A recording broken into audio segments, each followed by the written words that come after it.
அசெம்பிளியில வந்து நேரடியா லைவ் பண்றாங்க. இந்த மாரியான சூழல்ல நீங்க அசெம்பிளியில இல்லாதத எப்படி ஃபீல் பண்றீங்க? கடந்த 5 ஆண்டு காலம் திமுக ஆட்சியில நான் பேசிய பேச்சில வெறும் ஒரு 30% கூட எனக்கு வீடியோ உரையா தரல, கட் செய்யப்பட்டது. உரைகளில கூட நிறைய நீக்கி தான் எனக்கு தரப்பட்டன.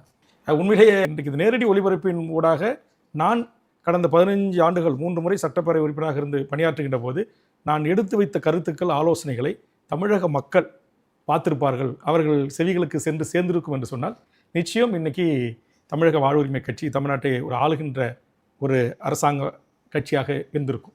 நாங்களாம் இரவு பகல் முழுவதுமாக படிப்போம்.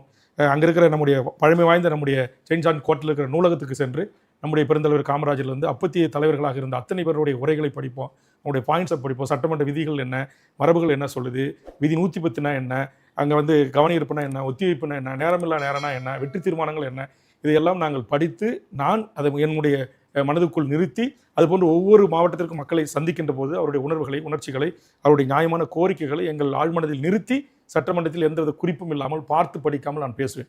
நீங்கள் இன்றைக்கும் 15 ஆண்டு காலம் சட்டமன்ற உரையை நீங்கள் எடுத்து பார்த்தீங்கன்னா என் கையில் எந்தவித ஒரு துண்டு பேப்பர் கூட இருக்காது.